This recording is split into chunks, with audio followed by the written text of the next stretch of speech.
Good afternoon, everyone. If any of you don't want to be on the videos, you guys can actually turn your videos off. That's all right. And do you guys have any question before I start the class for today? Any questions for me, guys? From previous class, assessment, anything you need to ask me? No, all good, sir. Thank you very much. Let's start it today. And today we're going to talk about expected return and risk, diversification and risk. So two things you're going to do today: expected return and risk, and diversification and risk. Okay, so what we're going to learn, and our topic included here is, how do we measure expected return and risk? One question. Then we're going to talk about how do we calculate the expected return for a portfolio. Another topic we're going to talk. Then what is the distinction between systematic and non-systematic risk? Light on my background is really reflecting too much. Yeah, okay. That's better. How does diversification affect the risk of a portfolio? And finally, why in theory is non-systematic risk relevant in valuation of risky assets?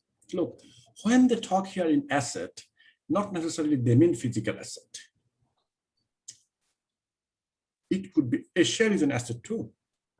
A bond is an asset too. Okay. So yes. So just don't think not only the like building materials.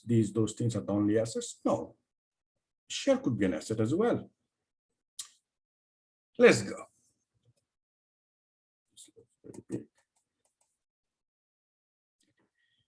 So the rule in finance is that the bigger the risk is, higher the return is.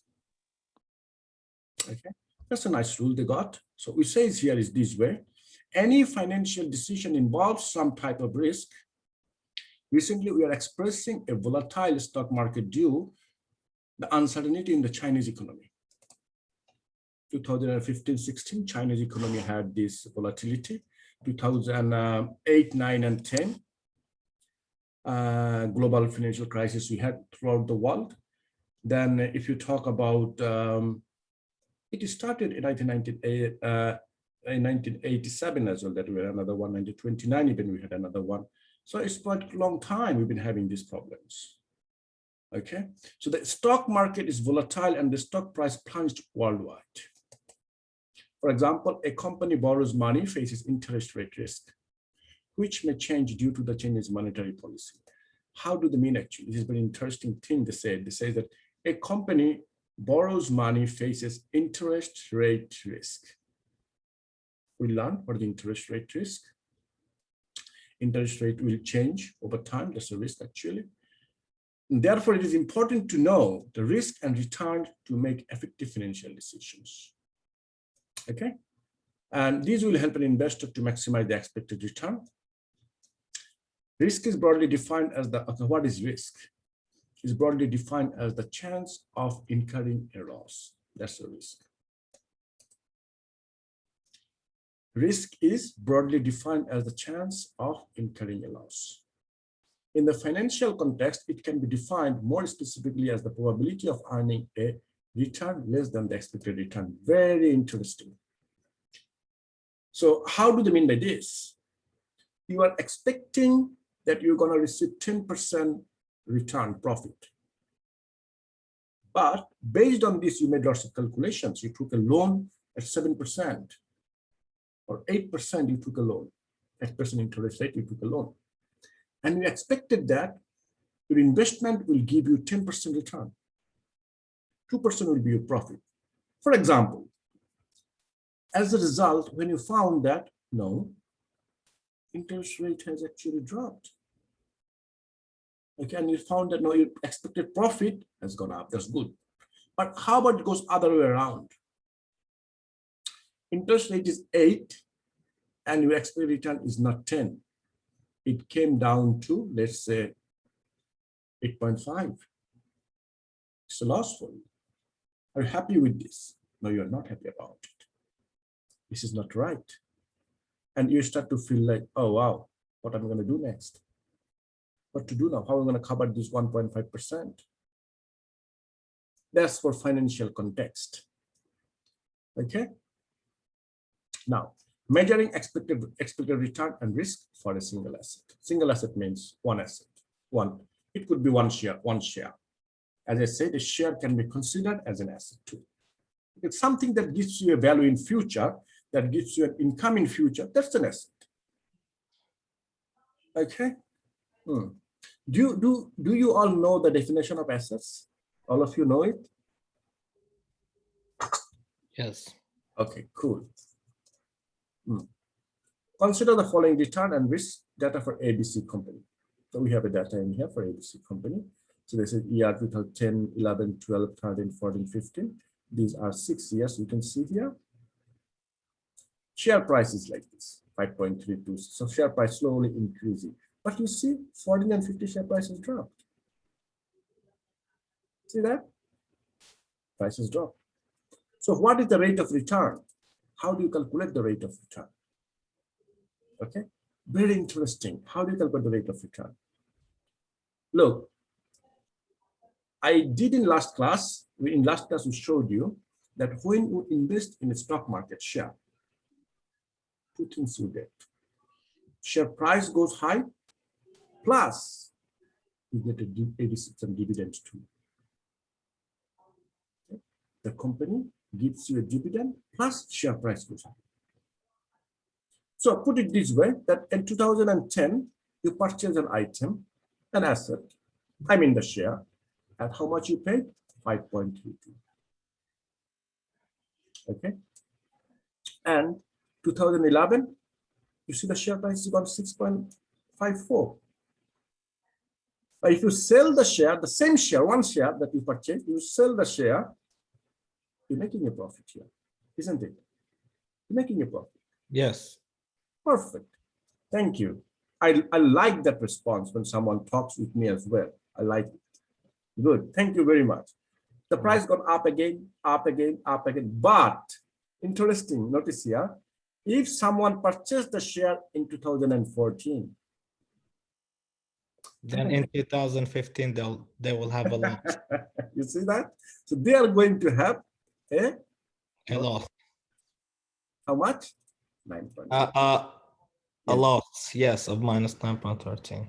Yes. Now the question comes up. If someone purchased in 2010, for them it's not a loss. They are having a profit. But it will have a hiccup on his expected return.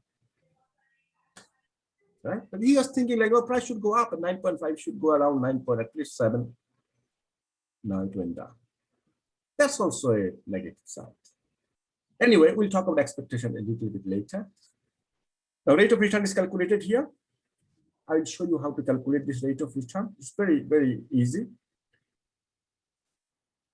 New price or current price minus the old price, previous year's price. That's your gain. Divided by investment. Which one is your investment? 5.32 is your investment, isn't it? Look at here. Price at T minus price at T minus 1. So T minus 1 meaning that previous year.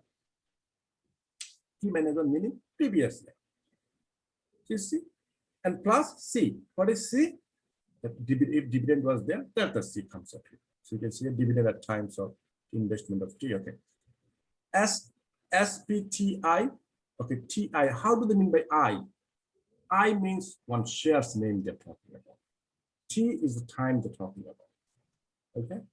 So price of investment I, that investment, the share price is talking about. Okay. Like share, bond, whatever it is. At time T. Price of investment I, same investment at time T minus 1. Previous year, how much was the price? P is for probability. Is a probability. Okay. Of each return, total probability must be equal to 1. C is the dividend. If dividend is not given, consider it as 0. Very straightforward, simple. Now, the problem is, what is this probability coming? What the probability is coming from? So this thing is an expectation. This is the thing, expectation that we're gonna have price will go up next year, and it will be going up by how much?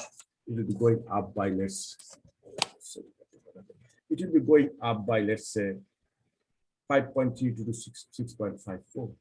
And the probability of going the price from 5.3 to 6.54 is 20% possibility. The price of the same share will be going in 2012, 8.45. The possibility is 30%. The price of the same share in fourth year will be 8.56, which is 30% again. Same share price to go on 9.53 is 10%. 0.1 means 10%. Okay. And 2015 to go in there, 8.6 is also 10%, 90% possibility is not going there. Altogether, we got our probability as 1. Probability will always have to be 1. Must be. The total probability of all these figures together must have to be at 1.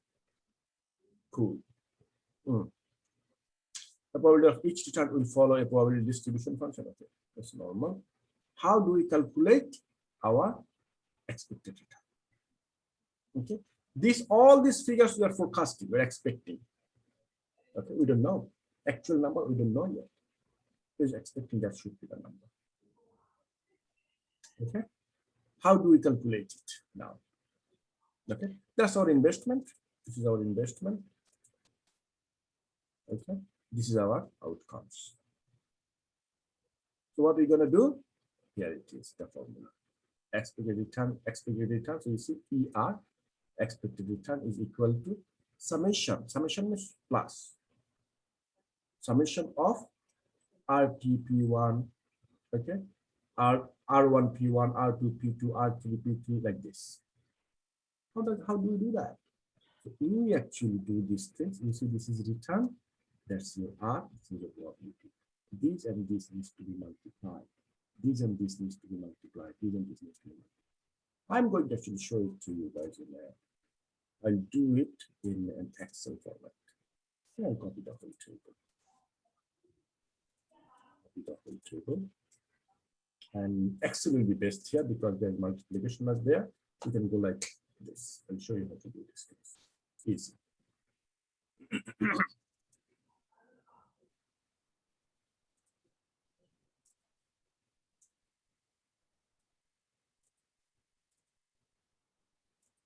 All right, so here is our numbers. So here, that's all right. That's okay. Nothing to do with these things. Is it big enough? Can you guys see this? Yes. Good. So here, these things will be equal to, I will say, this multiplied by 0.2.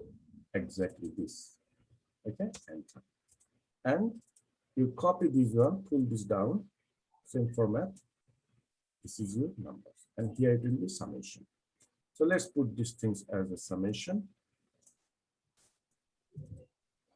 All of this one. We do the same thing for the next one. It's 13.95. That's our expected. Okay, easy. If you use Excel, it's easy.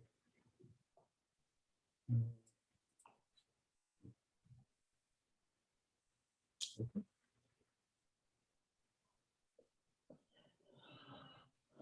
And for those who don't know how to use Excel, how do we do this on Excel? I just showed you. You want me to show it again? No, that's it's okay if it's recorded. You just do this one. After you write it equal to. So any formula you write in Excel, you have to write. You have to type equal to first. Okay. So it means that this cell is equal to this cell multiplied by this cell. Got it. That's how you do it.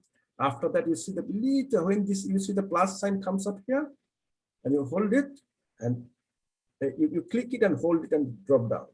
Got it. Like this. Okay. Yeah. That's how you just. So what's going to happen?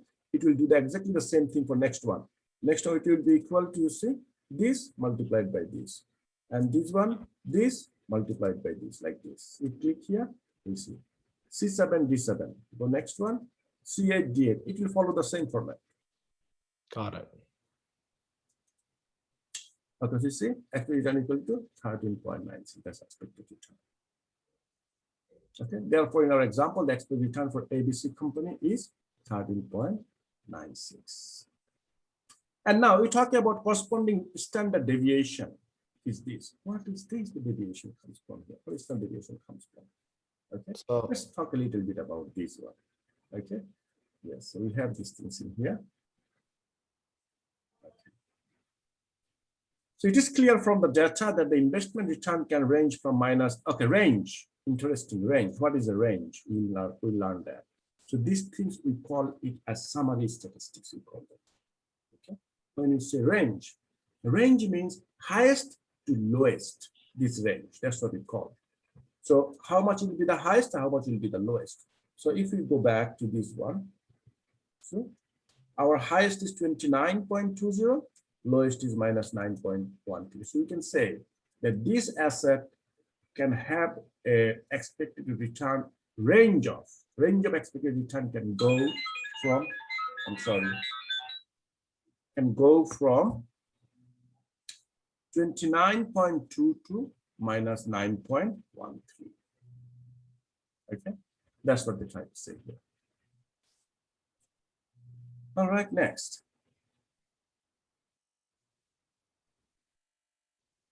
That's our range. Okay. After the spread of the investment return is very high, it's very high. This means that the uncertainty of the return will also be high. So it's like, it's not like 8 to 10, it's not like this. 22, 29%, and this is minus percent. So it's quite a huge dispersion is there. Okay. So uncertainty is also very high. You don't know how it falls. There are several measures of dispersion in statistics, such as range, mean, absolute deviation, and the variance, also coefficient of variance. Variance or standard deviation, square root of variance, is the most accepted measure of risk. How do we measure the risk? We measure the risk by using variance or standard deviation. So if you can calculate the variance, just make a square root of variances, you get the standard deviation.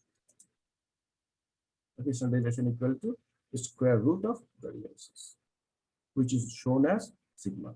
Standard deviation is shown as like SD. We say SD, that's all right. SD is okay. Okay. Variance will be, standard deviation will be SD. Variance is equal to the square root of variance. That's how you get the standard deviation. And okay, sorry, standard deviation can be shown as this way. This is called sigma. Okay. All right. Now, how do we calculate it? How do we calculate the variance? Sigma square. Okay. So that's the formula to calculate this one. What does formula mean actually? The formula mean is this. We calculate the expected return. You know what expected return is actually, to be honest? It's an average, we call this one. Weighted average, we call this one. Okay. Weighted return. So let's look at this one. Expected, you see that ER? You see ER? So this ER is your expected return. So return minus expected return, that whole square multiplied by probability. This is your formula.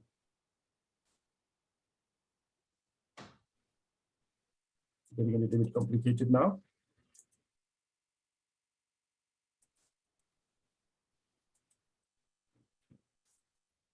So okay, let me actually write it. I think that will be better for you guys to actually understand.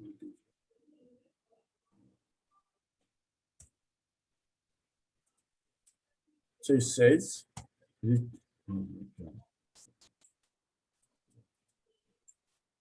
return minus expected return.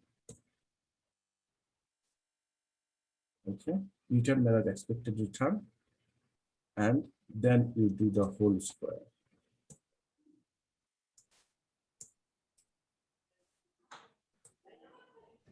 Okay. Let's make this one as our equation. And the whole thing will be a square.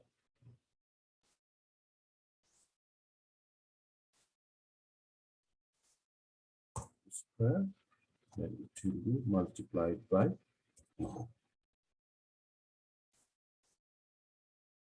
it should be multiplied by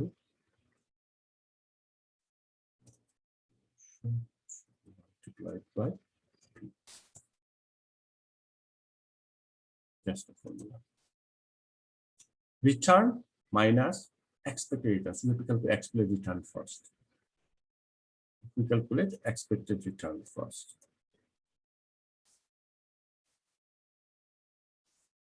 We got this one in our case. Now I'll show you how to do it in Excel. So this one we can say expected. Next one.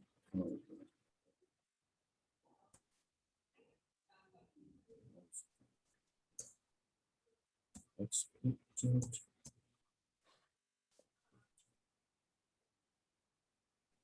We got expected return as this one. That's our expected return. Now we are going to calculate the one I said, R minus E. Okay. R minus E R. Then we have whole square then.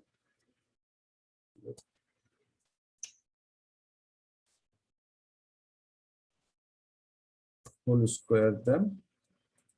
In Excel, how do we do the power? We do this way. Look.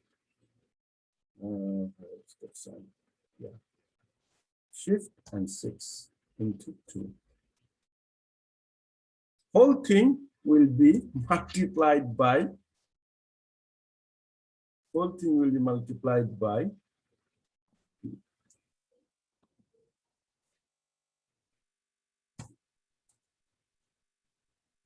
That's our formula. Okay. How do we do it? Watch me. Look what I do. Is equal to R minus ER, right? This is R. Return minus ER. Okay. Look, if you want, I can do it separately. Like I can calculate R minus ER, then next column I can do square, next column I can multiply by P. That's what I can do. But you can do it in one line too. This. After this, square. And the whole thing needs to be multiplied by 1. Okay. So P is actually 0.2. P is actually. So D5. Yes. D5. Done. That's the figure you got. Now the problem will be when you go to the next one. Okay. The problem is, look at next one. It says E11. We don't have any figure in E11. See? So we cannot actually go this way. We have to always say 13.96. We have a nice way to do that. Normally what I do is that if you have to put a dollar sign in front of E, put it in front of letter E. Anyway, let's see how it goes. I think okay, that's fine. It's very nice. And it don't change. Let's see. No, I think dollar sign should be after that.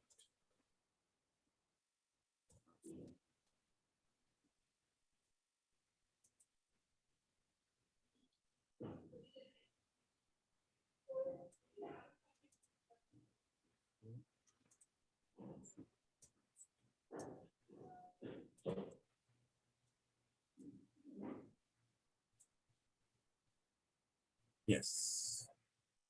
So when you put a dollar sign after 10, it means it will always be E10. It will not change. Next, other things, everything will change, but it will not change. That's a trick in Excel. This one, you see, E10 remains the same. Remains the same. Remains the same. Okay. And let's do it down in 2 decimal points. Yeah. Okay. That's how you calculate these things. Can go. Let's go in there. And oh, you have to add them all up. 16.10, 69.72. Let's see if it matches with us.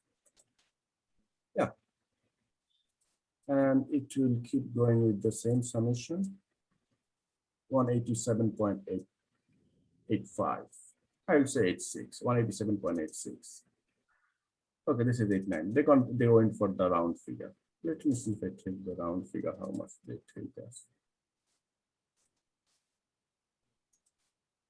187.86, it comes out accurate number. That's the figure we get. So if you square root them, that's your variance. Sigma square is your variance. Okay, sigma square is your variance. Okay. And sigma is your standard deviation. So that is square root them, you get the standard deviation. So now if you said, so this is what I will say, this one is our variance. I will say this one as our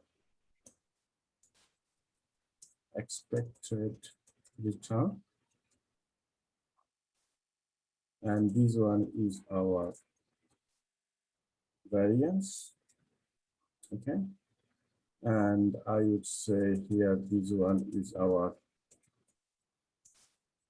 standard deviation. Okay. The standard deviation will be equal to square root. So we will say, I think it says equal to SQRT probably. Yes, SQRT of which one? This number. 13.70. 13.71, that's the standard deviation. These are our results. Okay. You guys can do these things using calculator if you want to, but that's very manual. Yes, 13.70. Yeah, 13.71. Yeah, so if you do the rounding, so 70 will become 71. That's right. Okay, how many of you find it tough? Tell me. How many of you are not comfortable with these things? No? Okay, all right. Let's move on then. That's good. In general, the distribution of return follows discrete distribution, like binomial, Poisson, negative. Okay, that's not the thing. Here. Note, the risk associated with the return to an asset is generally measured by the variability of returns to the asset. If the return on an asset is constant, never varies, we say the asset is risk-free. If you see, the share always giving you 5%, 5%, 5%, 5%, then this share is risk-free. When you see something that is volatile, is up and running, up and down all the time, that's very risky. That's the thing we call volatile. The volatility is very high. It means that it's risky. Okay.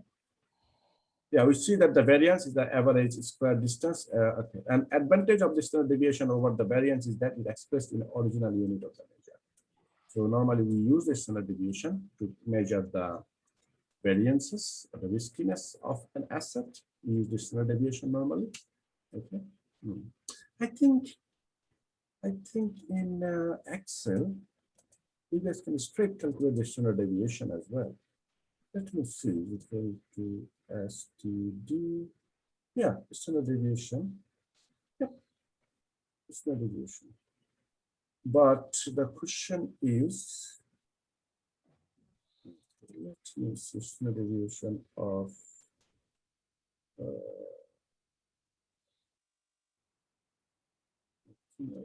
this one. Let's see what we get.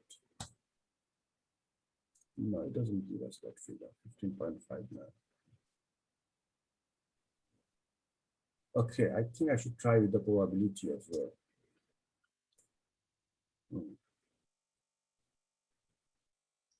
STD probability. Number 1, 2. Okay, cool. So I have to, is it like this? I have to choose. Okay.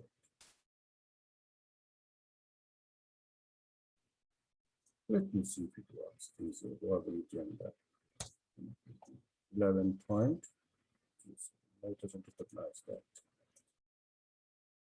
It doesn't recognize that.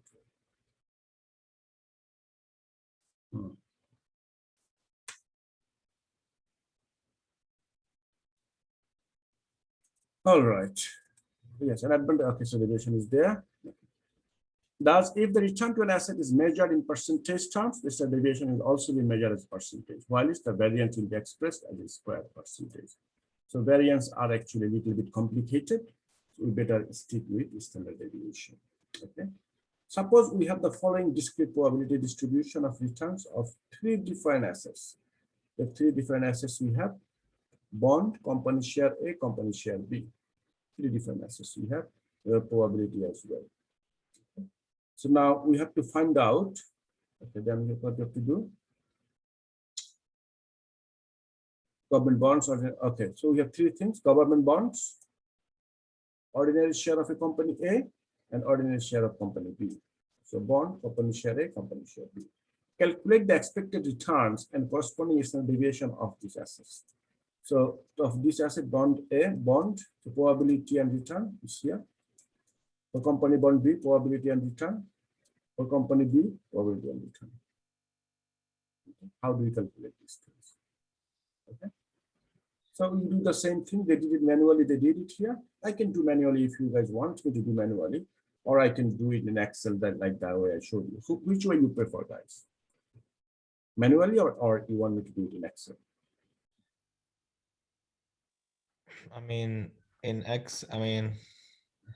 I only would do it manually just because personally I don't know how to use Excel. But if you want to do it to Excel, I think I do understand the formula, so you can do it on Excel if you want, if it's easier for you.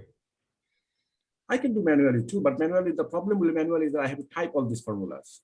You know? No, then that's okay. Do it on Excel. It's fine. Because I have to go to the equation, then I have to write these things all. That will time consume it, nothing else.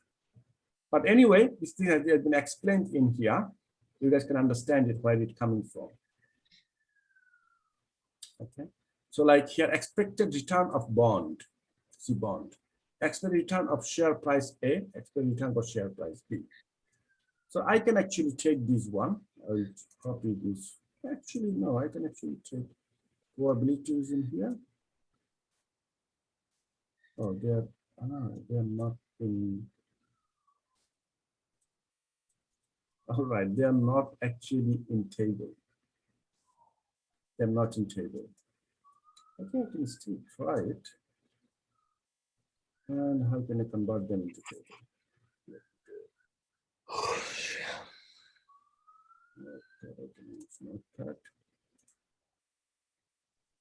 Perfect. Probability, yeah. All right, I don't need this one. Use that one. Yeah, probability is there. And my return. Rate of return. In this case, I don't need this two. Probability is given. And my return are actually for this, yeah, 964.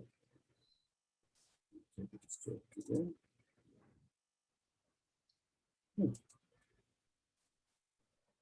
Yep. You can see expected return is 6.1.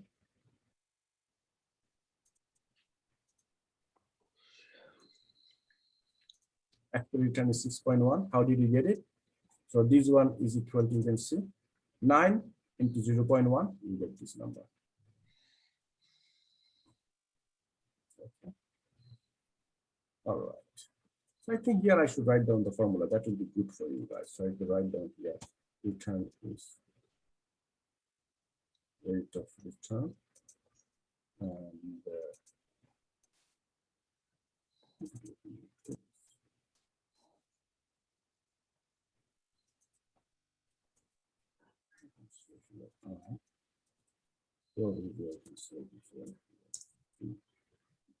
easier for you guys to understand, because these things we are recording these things so you guys can understand it anyway. If you have any problem, always get back to me. Not a problem. Yeah.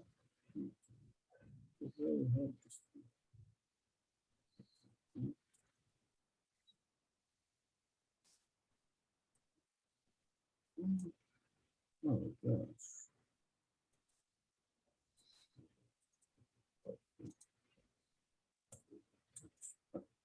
So you can see this is probabilities here. So we can say expected return goes here, the equation goes in. So you can understand easily now. That's what we are doing. So I can say here is equal to R into P, R multiplied by P. You understand it now. What did I do? So this is R, this is P, R into P, you get this figure. And this one, you know it already. I'll mention that. You can see here our expected return is this one, our variance is 2.89, and let me see this one, $3.07, 7.6, yes, perfect. Yep. So deviation is square root of this 7, 1.7. Okay. 6.1, 2.89, 1.7. So for bond, 6.1, 1.7. That's the standard deviation because it's square root of variance. So 2.89 the square root will become 1.7. So yeah, perfect. This is for the bond. Now, if you change the return and probability to share, will give you the share price. I think I'll do the same thing here. Probability remains the same. Company share. Oh wow, that's drastic. -2. Oh, expected return. Okay, that's all right.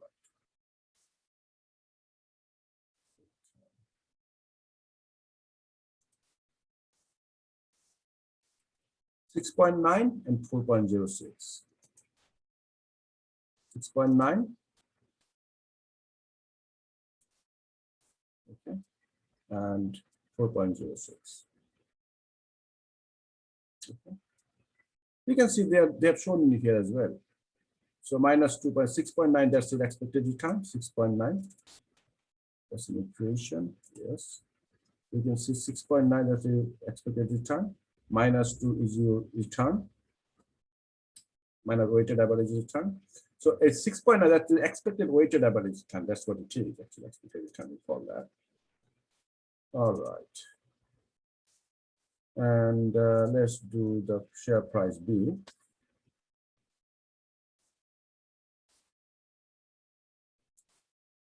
Okay. Just remember it. Yeah, 7.6, 5.20. All right. So actually, you know what? I'm going to actually do it a little bit better.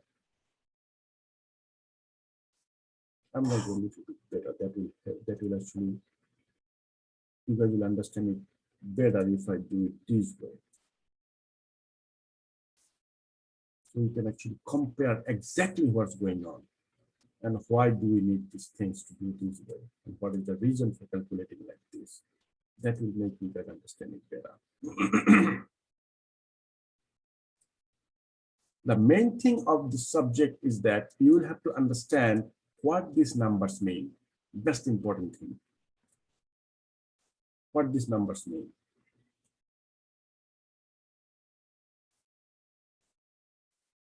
$1.70, 4.14. I'll do the other one.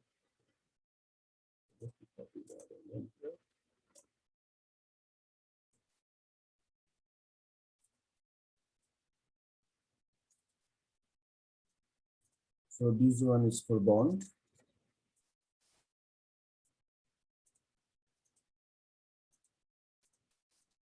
Bond.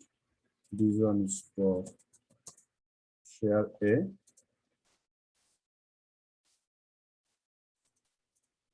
And this one is for share B.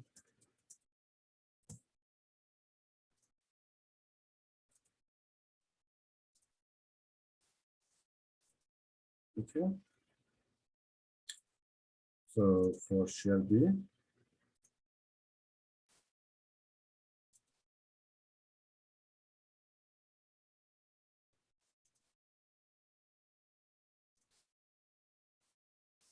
all right. Now you can look at these ones, these figures now. Do you think it's too small? I think this one a little bit bigger. Now it's better. Interesting part is this. Look, expected return of bond is 6.1. Share A expected return is 6.9. For share B expected return is 7.6. Which one is best? Which one gives you the best expected return?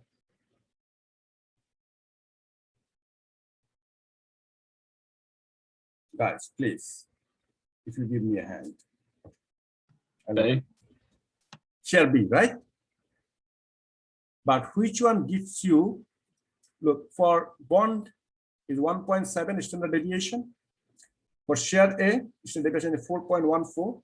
For share B, standard deviation is 5.41. Which one is most volatile, most risky? A as well. B as well. So share might give you 6.1% return, but look, it's actually guaranteed. Like 1.7 is the minimum, is the lowest return. I'm sorry, lowest risk, 1.7%. See, for share A, 4.14, but share B has the highest risk. See that? 5.41. They're the highest risk they have. So which one do you think you're gonna buy? Which share you're gonna buy actually?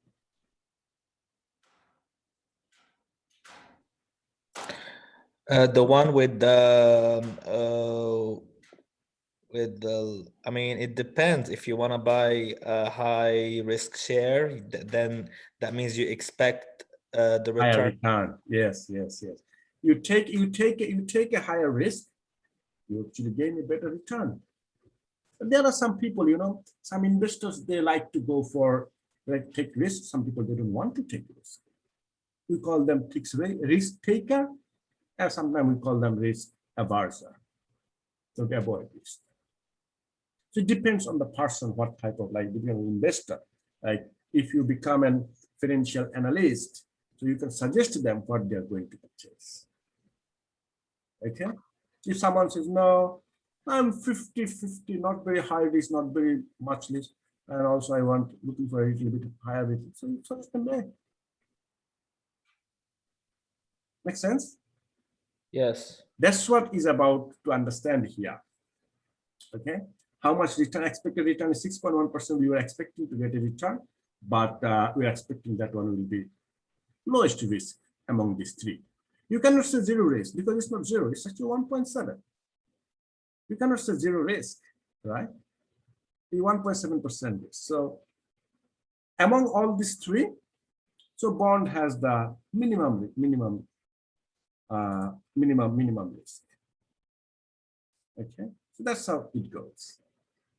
All right. Does it make sense now? Why we need to calculate expected return and standard deviation? Yep. Good. Thank you. Let's move on. So that's what they will say in here to you. This is another question. What did they explain? Did you say anything? Oh, wow. Oh, no, they will say here. All right. The coefficient of variation, CD, is a measure of relative variability used to compare the level of risk associated with the return of different assets. Measure of relative variability used in the example. Calculate the coefficients of variation for previous three examples. We are now calculating coefficients of variation. Okay. How do we calculate that? We calculate these things by standard deviation by expected return. Standard deviation by expected return, we get this. So how much you getting? For bond, 27.87. For company A, no, 0.58. I think it should be just 58.84. Let me check. We can calculate the coefficients of variation.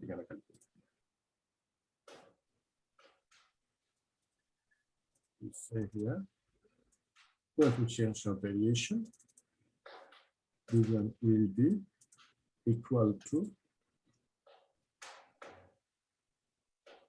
this divided by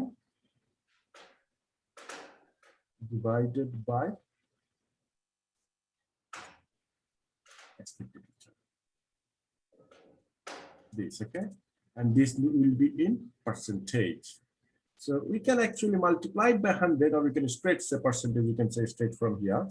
Look, if you say home, and if you say this figure, you can say, we can say straight percentage. It will give you the percentage figure here in 2 decimals. Okay, you can do this way. All right. So this one, I prefer it to do this, and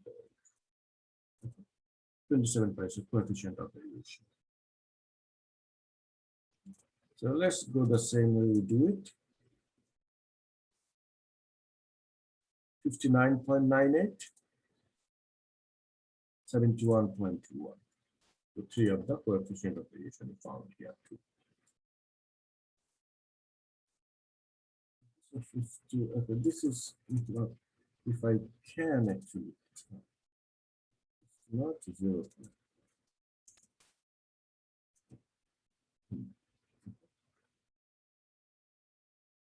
Okay, so now we say here is 68.42 is the highest number you can see here for company B. So that the returns to company B shares are relatively more variable than the return to bonds and the company. So you can see it's varying a lot. So it's like you see 27, 58, 71, it's like varying a lot, too much variations. Okay, you see the highest variation is there. So the range will be too high. You can see that from here.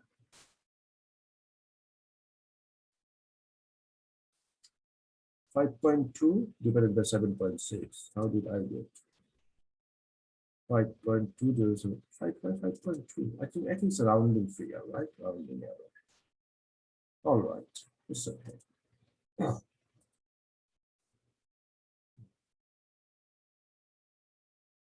So coefficient. So it says that the coefficient of variation shows, what does it tell you? It tells you about the risk per unit of expected return. Per unit of expected per percentage of expected return they have. All right. As more striking examples, suppose we have, all of them 30, 30, 30. Yeah.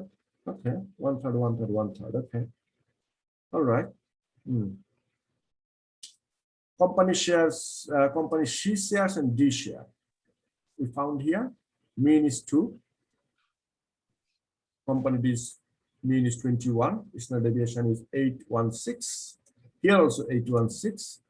And coefficient of variation is 0.408 and 0.039. Okay. So this is another company share they try to show you here. Another example. So which one you think is good position they have? Which one you think is better? Look, their risk is both the case. Risk is 0.816, 0.816. But coefficient of variation here I will look at. This one is varying a lot.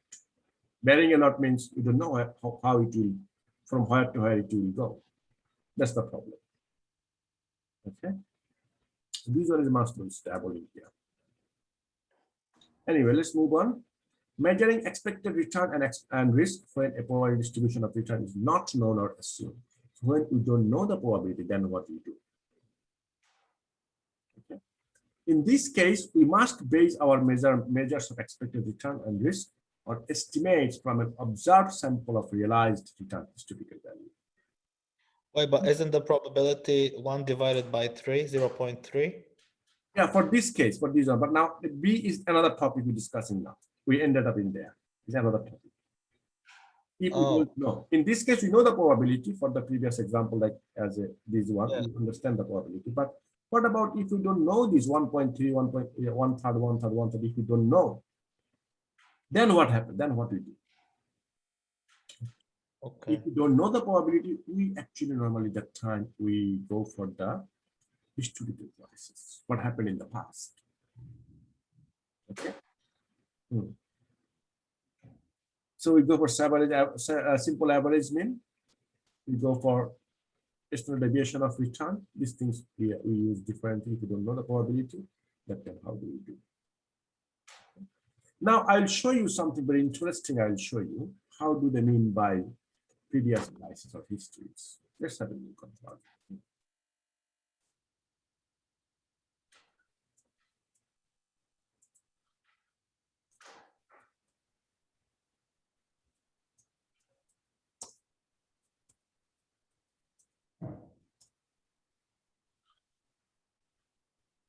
Okay.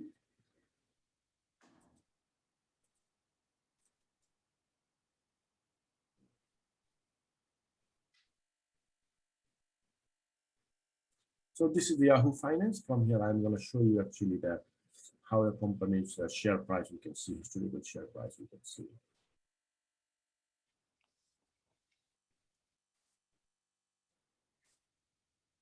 APL, Apple Incorporated. Apple price. Okay, look at Apple price, $145. Now, oh, it's gone down a little bit. Yeah. If you click on the historical data, even if you write here straight Apple, that will come up. You don't need to know the company's code name. Apple. You see the video, Apple Incorporated. That's what I'm looking for. Okay.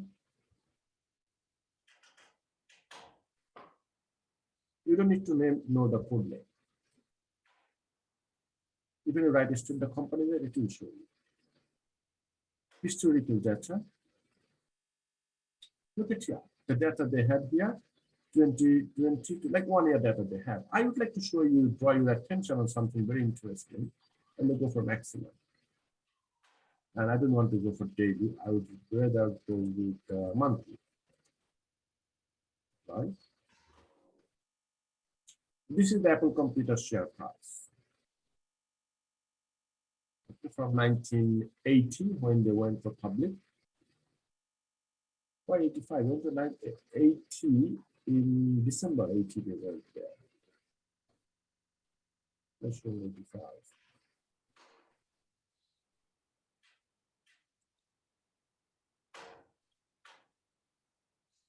Yeah, December 80 they went.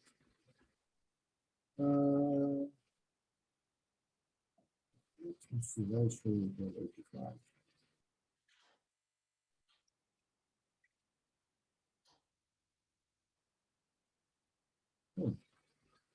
Anyway, doesn't matter. I'll show you from 80. It's okay. I wanted to show you from 80, but it's all right if they want to show you from 85. So look, in 1985, the company actually wanted to have $6 billion. Okay. And if I go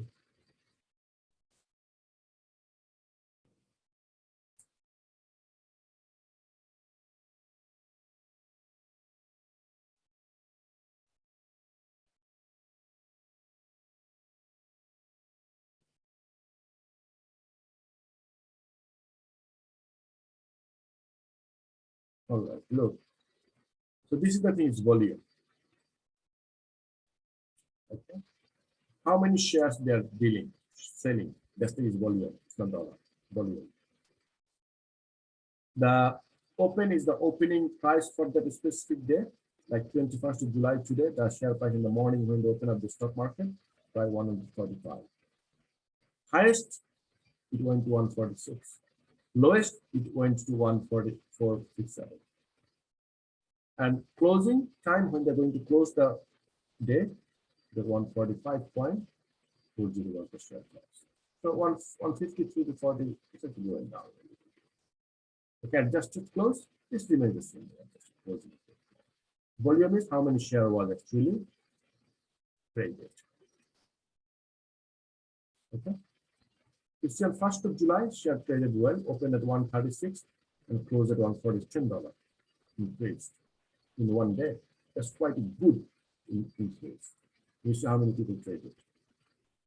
And here you see very less people traded because they show the price is not increased. Okay. Now we go. So in 1985, share price was 10 cents. And you can see here that it was around $636 million they had. How did I know this? 0.10 multiplied by this, that's how you know. But what I want to show you here is a little bit different. I want to show you here what Apple did. Look. So 10 cents was the share price, okay? 1985. You spend 10 cents, you buy a share of it. So look, they did not give any dividend until 87. So 1980, they started their business. Until 87, they did not pay any dividend. 7 years, no dividend at all. Then look, then they just split. Then they started to give a little bit of dividend. Dividend they giving. Dividend they gave. Look how much dividend they gave. Very negligible. The share, they don't give dividend, but the share price goes high. And now, interesting part at 95, they stopped paying dividend again. Yep. After November 95, they did not pay any more dividend. Look. 95, they stopped dividend again. What interesting is this, look, no dividend. Till when? That's the interesting part. It's not the spread, not the dividend. 95 to till, look. 95 to till, they did not give anything. When they gave, I think 2012, they gave one. 2012, they gave again. 17 years, they did not give any dividend. You know what they did in that case, in that time? They invested all their money in research and development. 1995, they started the research. And slowly they invented iPod, iPad, iPhone, all these things came out.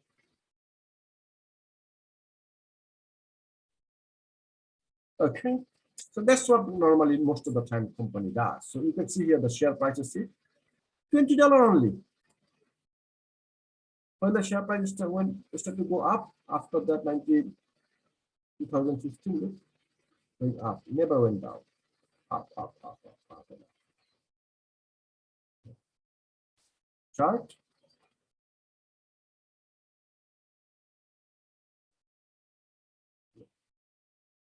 Share price is going up. I think this drastic one also. 7, 8, 90. Yeah. Anyway.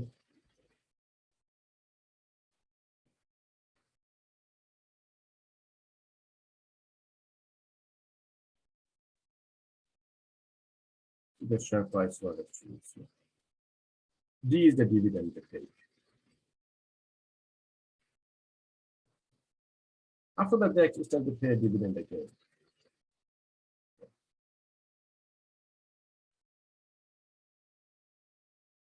All right, let's go back.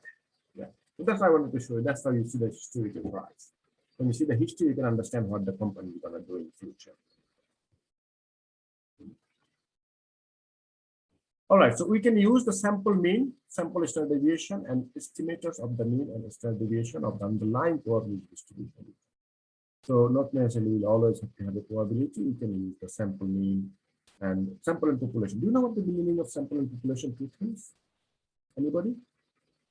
Sorry, can you please repeat? What do you guys understand what is the difference between sample and population? Yes, so the sample is the small n, which is a portion of the population, Yes. and the population is the big N, which is the entire population that we're doing the study on. Like in statistics, what we do is this: like in Australia, we have more than 25 million people in this country. But if we want to know the average income of the people, we cannot know it by going to each and every single person's home. But so the whole 25 million people in Australia, they are the population. I don't mean population means like person population, not like that. It is called in statistics, we call it population. Let's say you have mangoes, 20 million, okay, not mangoes, let's say we have 25 million kangaroos in Australia.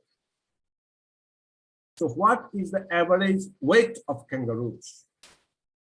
All these 50 million kangaroos we have. 50 million kangaroos is our population. We cannot weight all the kangaroos. It's not possible. What are you going to do? Of various age and size, we weight them. For how many? Maybe 1,000, 2,000 we weight them. And you come to these 1,000, 2,000 we are weighting the sample. Of sample of what? A sample of 50 million kangaroos of our that's the population. Okay, 50 million kangaroos of the population, and the numbers you are taking to for your real examination. That's it.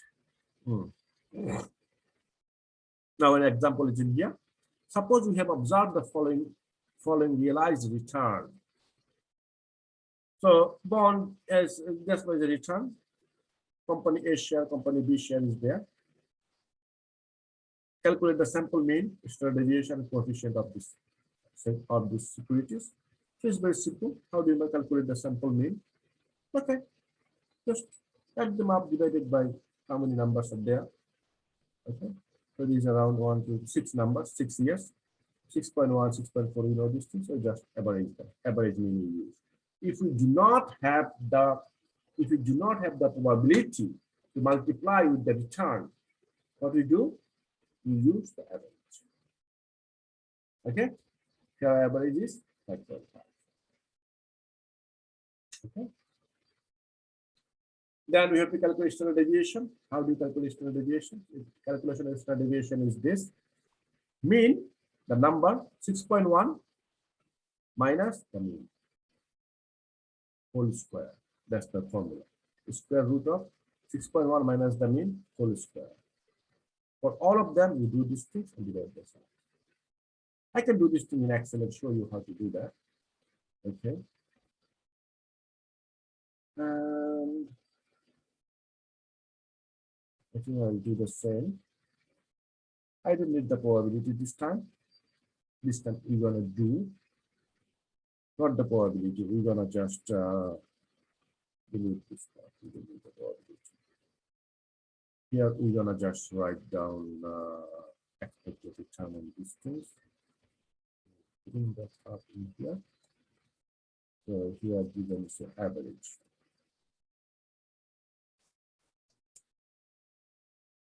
Average.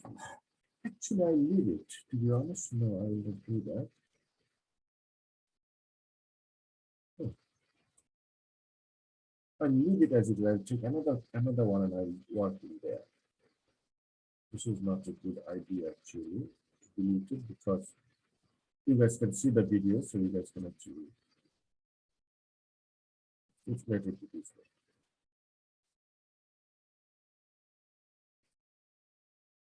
All right, so rate of return for bond. How much you have here? We don't need the probability in here in this case. We need the probabilities, and we are going to take this things from here to there. So we'll do this. We'll do the not expected return this time. This time it's gonna be average mean. average mean. So let me check this out from there.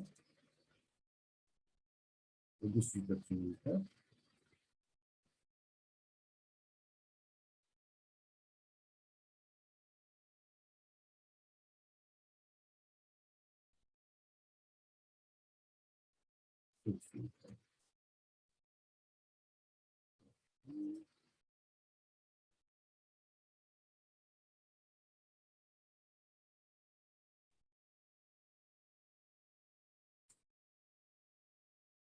Hmm.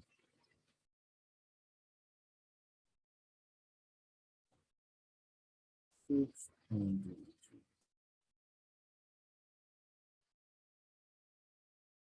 Six.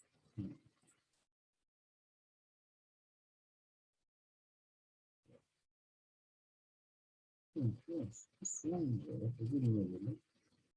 Let me filter.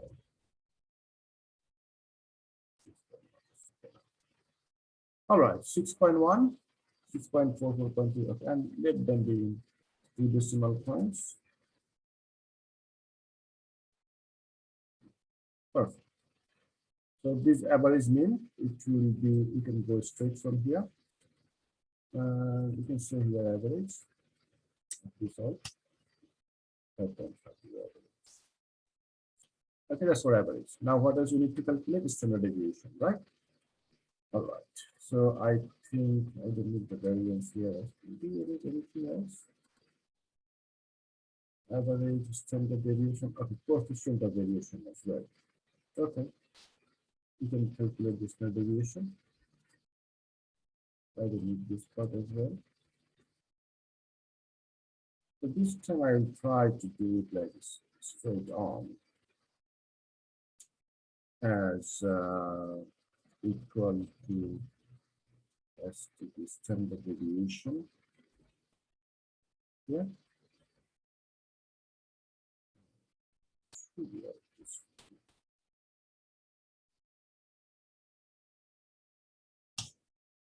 0.80. Is it so?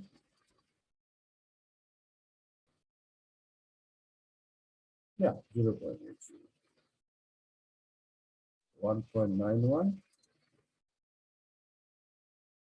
Okay, so this is the way we calculate. So we don't need these things. So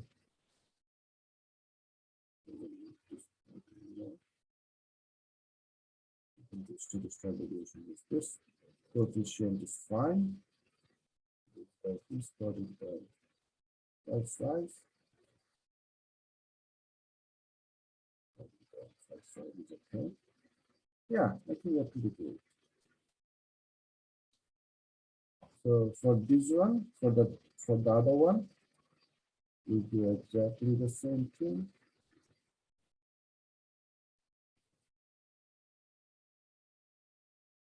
We can use this one.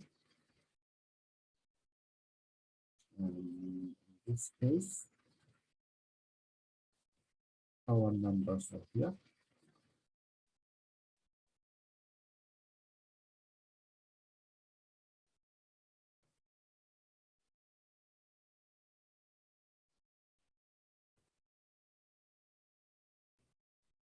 This is 0.04, 4.2%. Okay.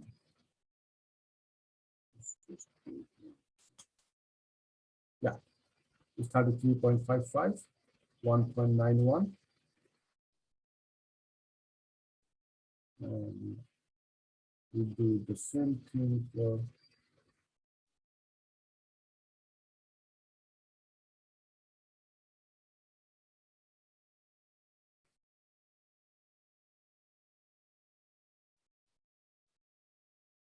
this is for sure.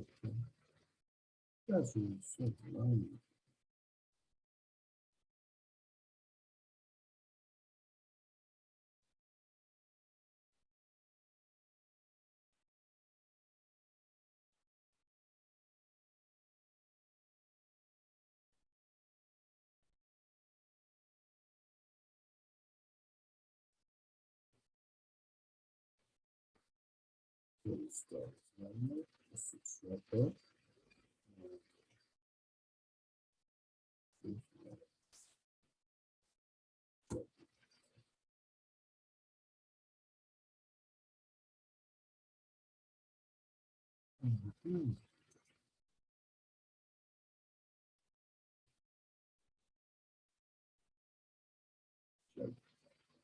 And share B, numbers like this. 3.9.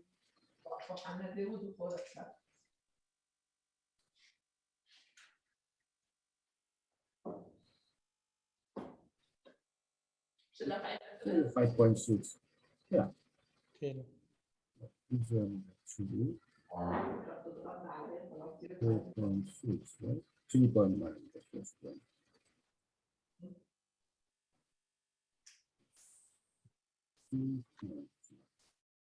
Yeah, that's the case we have. Okay.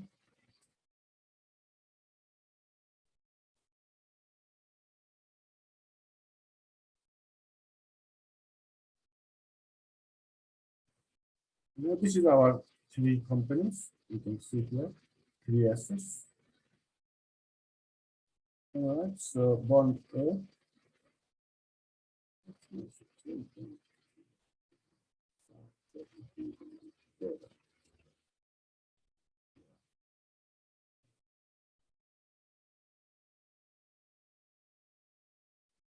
It become too small, you might not even see it. This is better.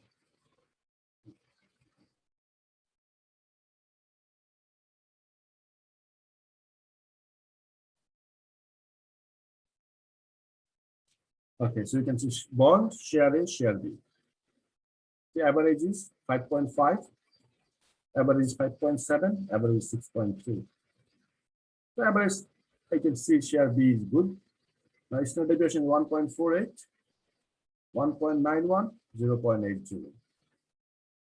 So share A has a higher risk. Okay, and return is also not that high. And the variation also very high. So share A is not a good option for anybody.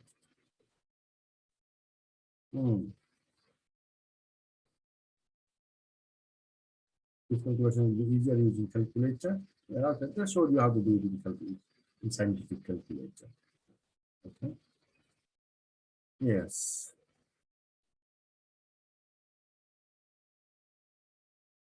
Okay, do you guys understand why I'm saying share A is not good? Guys, do you understand why did I say share A is not good? Why what? Why? Why did I say share A is not good? Share. Because standard deviation is high compared to other two. Bond is good, standard deviation is very low, 0.80.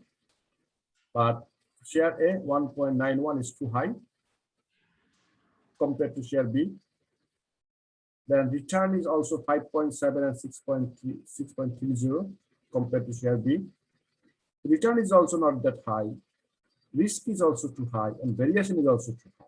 It had 3.55. Okay, that's why I say share A is not a good one. So what does the variation show? Variation will it vary a lot? Like the expectations we have here, rate of return that we have the expectations, is it going to vary too much? Okay. That's what.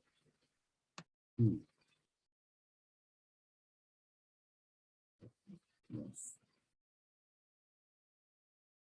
All right. So now next we'll talk about continue to calculate the sales. Okay.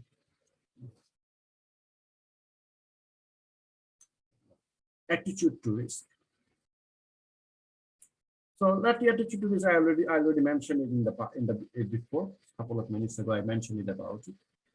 Different type people have different type of attitude towards risk. Some people love to take it, some people don't like to take it. Okay. So for risk averse investors, because return to hold an asset is an increasing function of risk associated with the assets. The higher risk implies higher required return.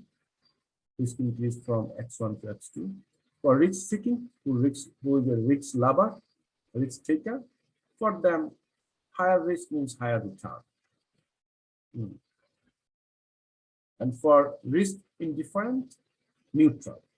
Okay, it's all right for them. It's different. So for in this situation, in this case, you would say that share bond is risk averse, share A is high risk, share B is okay. That's what we will say here. Bond risk is 0.80, not that much vary, it will remain the same, not much varying at all. Okay. Share B, as you can see here.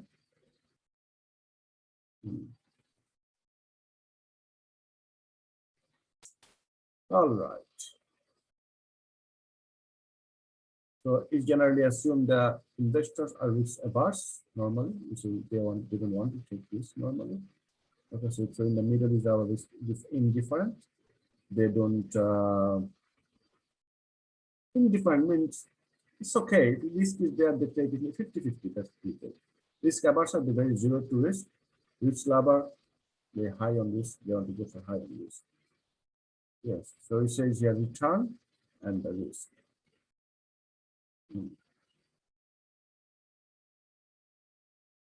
Okay, now it's coming about portfolio assets.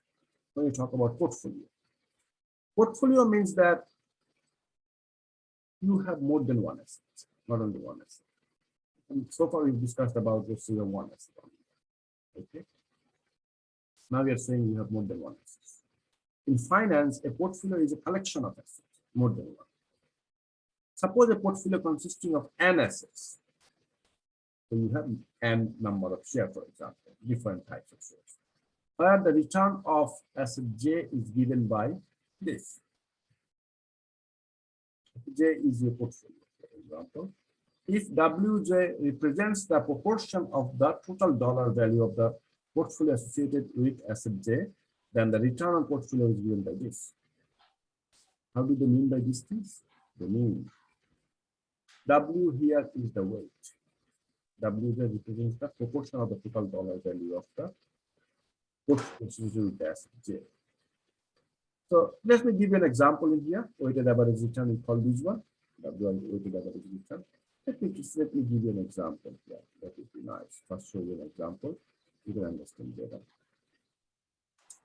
So a person has two assets. Asset A and asset B. Asset 1 and asset 2. Okay. Need to give an example here? No. Let me change the example.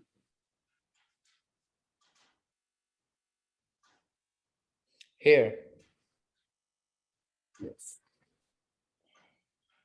So they have, let's say, here I can see here, they have three assets we have here. The same example they bring up in here. Three assets, bond, company share A, company share B. Okay. Company A share and company B share. So this weight means how much of your investment in which asset. That's what they mean the weight. Okay. How much of your share in which assets. That's what they mean. Okay. Let's say 50% of your share is in bond. That's why W is for bond, W is 0.5. Make sense now? Let's say, and other two share, company A share, company B share is, let's say, 25 and 25. Okay? That's what we mean by weight. How much? What percent? What proportion is on, or what percentage is on which? Okay? That's what we mean. Yeah, so for example, two assets, asset portfolio, asset A and asset B, asset 1 and 2. The population is standard deviation of the probability distribution of portfolio given is this. So what they do is this. The rho is the population correlation coefficient of return of asset 1 and 2. The sample of historical correlation coefficient is normally denoted around 1. I will not talk about correlation at this moment. Okay. So we mean here is this way. Correlation means relationship between two shares. If one share is going up, another share is going down. Negative correlation. One share is going high, another share also going high, positive share. positive correlation. So that's called correlation. Okay, relationship.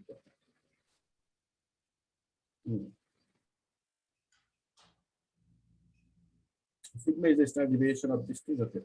Population correlation coefficient. So rho 1, 2. They try to find out population correlation. Sample.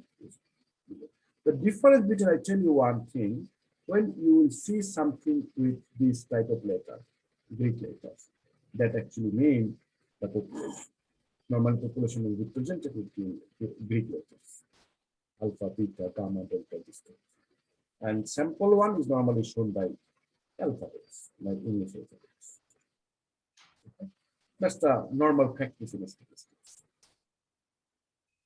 Okay. They say if covariance of R1 and R2 is the covariance of the covariance, okay, COV R1, R2, that's what they mean. So you can see a covariance of R1 and R2. Yes, if we are given discrete probability distribution of one asset to the covariance between two assets given by this formula. Okay, they try to actually give you here another formula, so there are different formulas that I will give you here. Formula of sample distance. Don't get much confused with these things. Okay, don't get much confused with these things.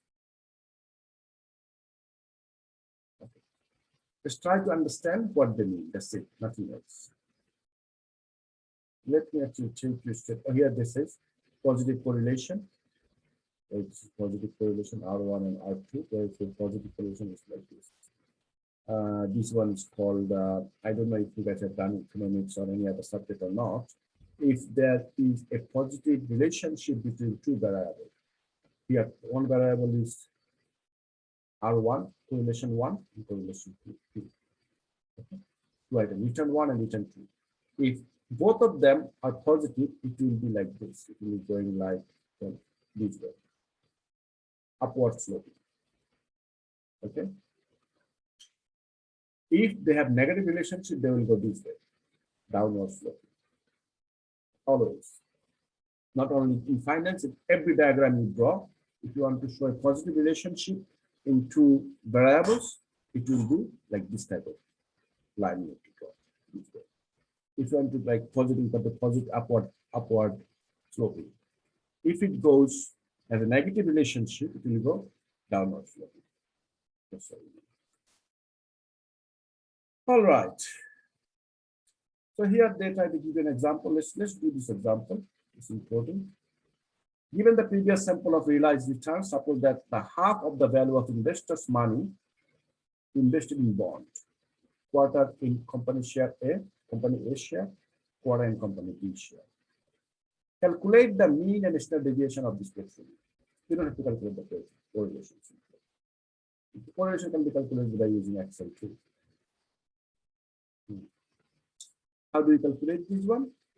So now, since we have told that half of the money of investors' portfolio is invested in bond, 50% into the bond, and quarter goes in company A, company B. Okay.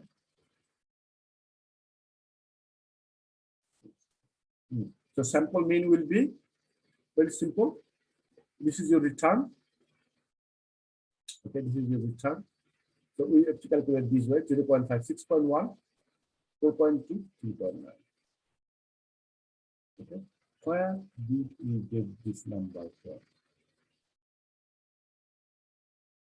Okay, that's a good question. Like here, they have given you here, return is 5.075 these things. But how did they get this number? 0.5 multiplied into 6.1, 0.25 into 4.2. 0.25. Now we are doing in portfolio manner. In that case, let me change it here to my Excel paper. 6.1, 4.2, 3.9. See that? That's your return. What did we do? We multiplied them with the weights. Let me check it.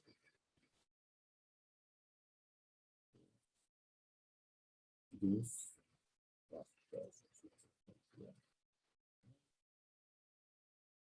Mm.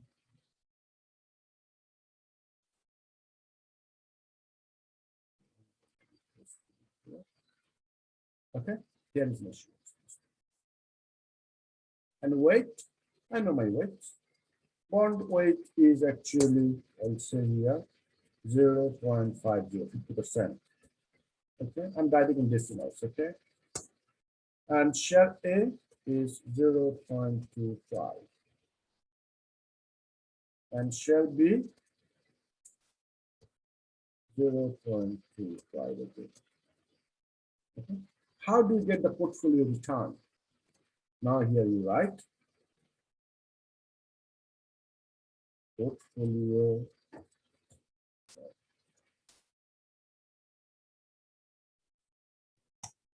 this one will be equal to this multiplied by 50%. Okay, 0.5. All right, bracket close.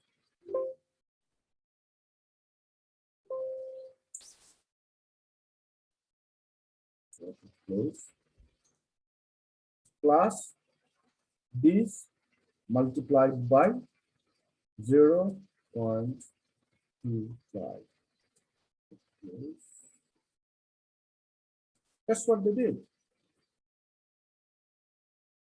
Plus it will be 242 multiplied by 0.25. Okay, that's what they have done. You see, 0.075. That's the number. Okay.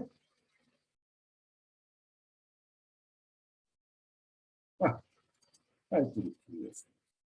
That's how they got the number, portfolio return. Makes sense, guys, how to calculate portfolio return? Multiply with that, like now we're being like now you're saying that at year one, what will be his expected return. So well, for let me know. Let's say here is year one, for example. Year 1, 2, 3, 4, 5, 6. Okay, 6 years. So that person has, this person will make the investment, okay? He has one bond, one share A, one share B. So bond is giving him 6.10 return, share A giving him 4.20 return, and share B is giving him 3.90 return. So this three together is his portfolio. So when you have not one share now, you have more than one share.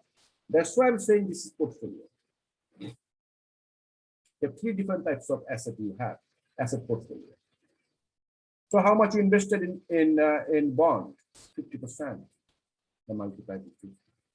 4.2 this, that's the portfolio return. That's exactly has been done here. Okay. Now, if they ask me to calculate a sample mean, a sample standard deviation, easy peasy. Go in here. So this one, average I have to calculate, right? Average of this, 5.750 my average.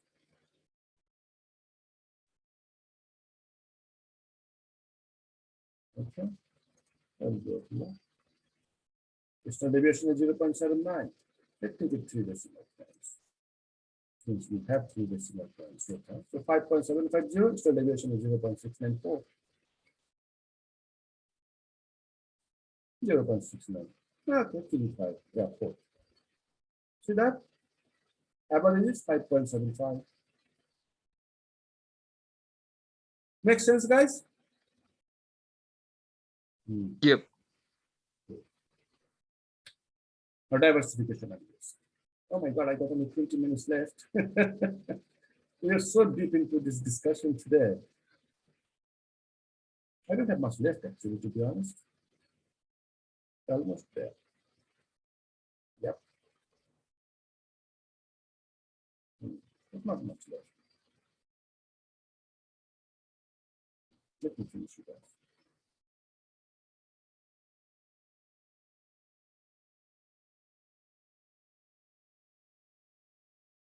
I love this. I love this topic. I love this subject. That's why just when I start, I like to give the very basic description very strongly to get it into that. I just actually finished my investment management unit, which is a level 3 unit, and this is what this was my main final exam question, risk and return. Is it much more clear to you now? Yeah. You already knew these things, isn't it? Sorry. You already know all these things that we are talking about. Yeah. I did this already. I did it in investment management, like in details. All right, the correlation and risk of a portfolio. Okay. Standard deviation of the return is measured as a total risk. So as I said, standard deviation will tell you the risk. Okay. Total variable. Okay. The most important aspect. There's nothing much in here to be honest. Okay. We have a 2 asset portfolio. Okay. Now in this case, we are actually calculating here.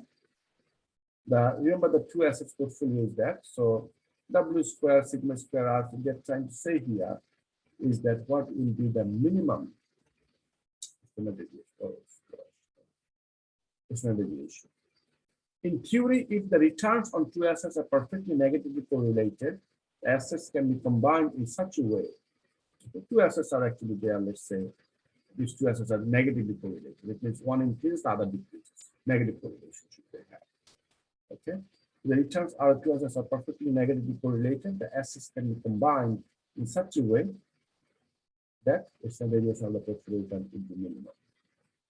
Okay. It's just about combining them, like something gives you very high return, something gives you very low return. You just combine. That's the balancing we do. That's the balancing we do. Yeah. If the correlation coefficient between the 2 assets perfectly negative, you must be the risky asset. It is the relation of the most risky asset. So yes.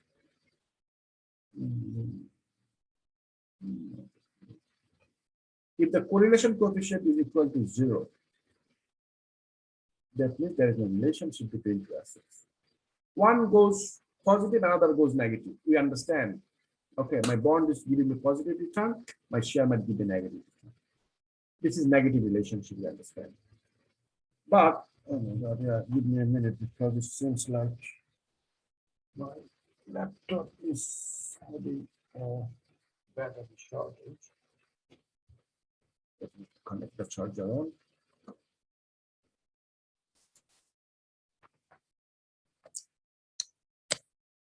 Yeah. So in that situation, you understand one is giving me high return, one is giving me very low return, negative return. So we combine them, we understand the balancing. Both of them are positive, risk is very low. But now there's no relationship. We don't know. One is positive, another could be positive, could be negative. Okay, we don't know these things. Okay, that's when equal to 0, it means that correlation is 0. It could be various combinations which come up. We don't know what the combination might be. That comes from the experience of today, I would say. Okay, so the answer is don't put all eggs in the same basket. So like don't invest in one share always. Okay, invest in different portfolio you should invest. That's how they mean here. So here comes the diversification. Diversification reduces the risk involved in the portfolio. The diversification protects the entire portfolio from various risks and volatility associated with the various risks. So like I said before, like it depends on what type of personality they have towards the risk. If a person is a risk taker, they can do it. But it varies. It's a good idea to put it in a very different values. So here bond 60%, share return is 40%. Okay. So now we are doing the bond and share. 60% bond, 40% shares. So here is our returns. This is the first only one share the truth and portfolio is 5.2. Only one share the truth. Let me see. Okay, let me see one share the truth. We share the truth. Let me see 3.9, 6.5. Okay, you could share B, not the share A. Another example they gave here, not the share A. That's okay. So we check it.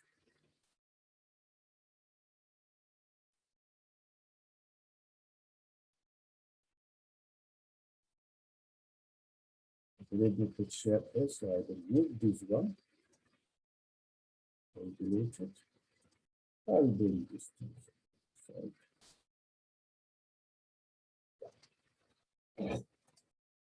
portfolio return, I don't have the, this is now not 50 anymore, this is 60 and 40. 60.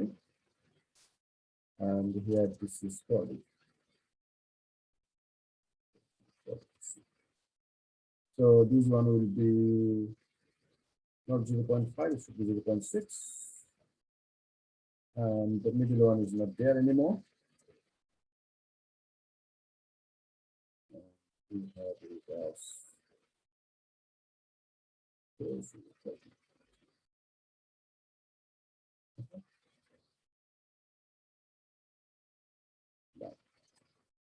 that's our portfolio return. The average mean is 5.20, so we getting 4.447.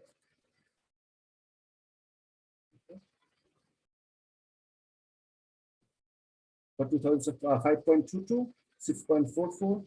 Oh, okay. They want actually to 12. So how many years are there?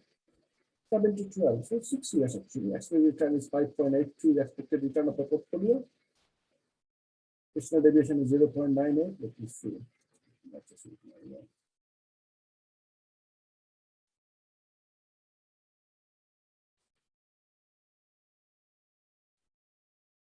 All right. 6139, 6465, 5274, 4282, 5665, 5665. Okay. Expected return is return. So the expected return is 5.50 here. My portfolio return is 5.82. Portfolio return is fine. Expected return we did actually the average in here. So the average they did in here. We have to do an average in there too.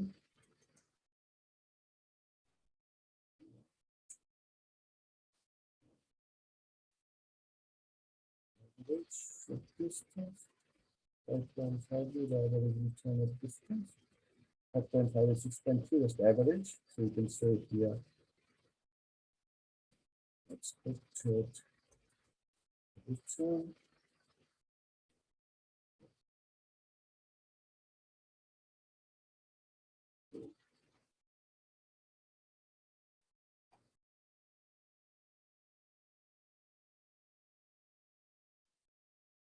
Expected return, average, mean, and standard deviations. The standard deviation is okay. Return is there. The standard deviation is 0.98. So it's distribution is 0.98. Let me check. 26 to 31. Not 26 to 31. But because of the standard deviation is very much. Okay, B 26 to 31. Yes. All right.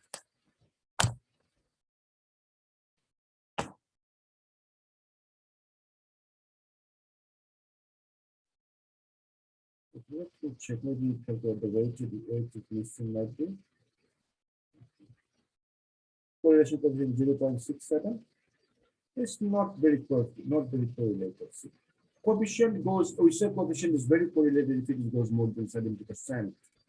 0.70 is its coefficient, correlate coefficient. Okay. It's not deviation for this one, deviation for this one too. Okay, let me check that too as well. So let's system the deviation.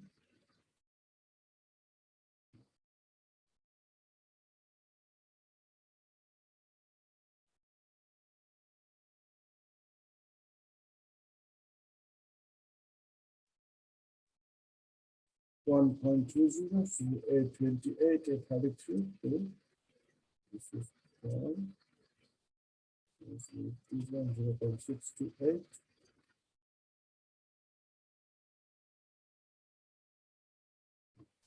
Let me see this. Okay, 1.21, 6.28. Let me see this. This is the reason I think we have a wrong definition, wrong formula. Other things are actually fine. So they did actually with variance. I think that they actually just square root the variance. They got this one. That's what they got. Okay. We are not going to spend time and find out the formula here. But if you are not comfortable with Excel one, you have to go to the manual calculations actually. Now, we have to talk about diversifiable risk and non-diversifiable risk. This is very important to learn. What are the two different types of risk? There are some risks that you can diversify, change, which is known as non-systematic or unsystematic risk. A risk is within the system. You cannot change it. A risk is within the system. This is non-diversifiable. A risk is not within the system, but you can understand the risk is coming from some other way, some other side. You can avoid that. But when a risk will be within the system, you can't avoid it. That is called non-diversifiable risk. So in this situation, you can see the total risk has two components: diversifiable risk and non-diversifiable risk. Okay. So when you go through a risk, you have two different types of risk you have: diversifiable risk and non-diversifiable risk. And yeah.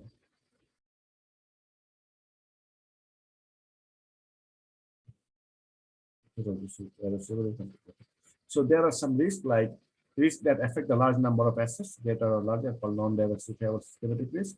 What are those examples? Like now COVID has come up. Can anybody avoid it? No. It's no non-diversifiable risk, systematic risk. Non-diversifiable. A company's manager inexperienced, and because of him, the company is having a loss. Diversifiable risk. You can change the manager. Okay, because COVID has come up, or let's say USA has some hurricane, or let's say some other country like Japan has some volcano eruption, tsunamis, earthquake. You can change these things. Inflation, interest rate, these things are international incidents, political issues, terrorist attack. You can change these things. This is non-diversifiable risk. Okay, not under your control. That's the thing. Right, yeah. So diversifiable risk, you can diversify. The more portfolio you bring up, the more variety of share you include in your portfolio, the more diversification you can see. I think that's all I can step in here. There's nothing much in there actually. So the risk you take most of the time is the systematic risk, the system within the system. Yes, that's all I got in here today.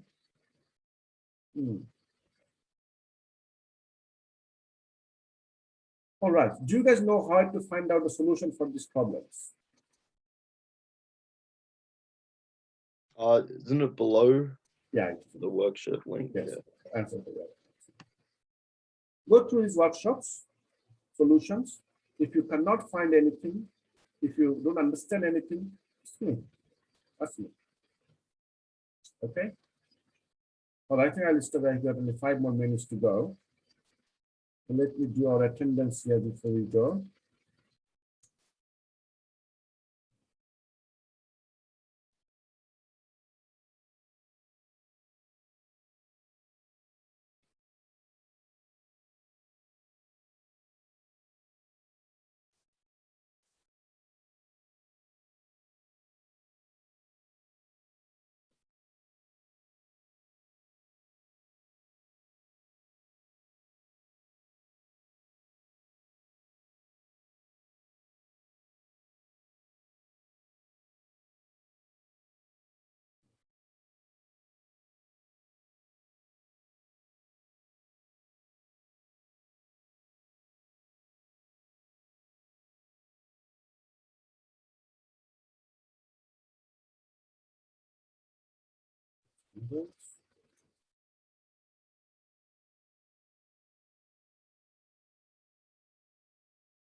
All right.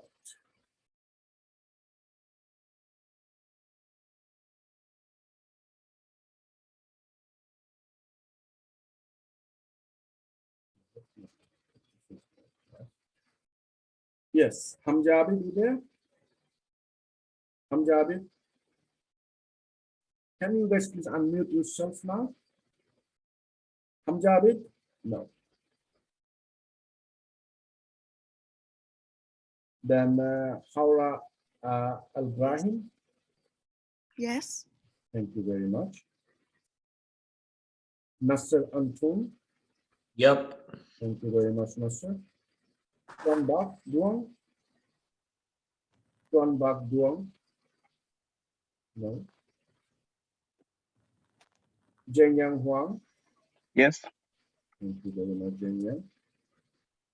Shui Lu, Yes. Shui Lu. Then Ishita Nambiar, Ishita Nambiar. Andy Nguyen, Yep. thank you very much, Andy. Latasami Odumsin, Latasami Odumsin, Latsami, no. Hugo Parsons, Hugo, Yep. thank you very much, Hugo. Edward Fong, Oh, yeah, he's sir. thank you very much, Edward. John Trobas, He's sir. thank you very much, John. Jiachi U, Here. thank you very much, Jiachi. Warner Jang, Yeah. Jang, Yeah. thank you very much, Warner. Jill Ju, Yeah. Yeah. and Jia Hao Lao. Jia Hao Lao. No. Tong Yu U. No. That's okay. Jiru Ju. Jiru Ju. No. Jia Ju. Jia Ju. No. And that's all. Thank you very much for coming in. All right, I think I'll stop it here then for today. Thank you very much for coming in, guys. I will appreciate your attendance, and also I'll appreciate your time. Thank you. Thank you, sir.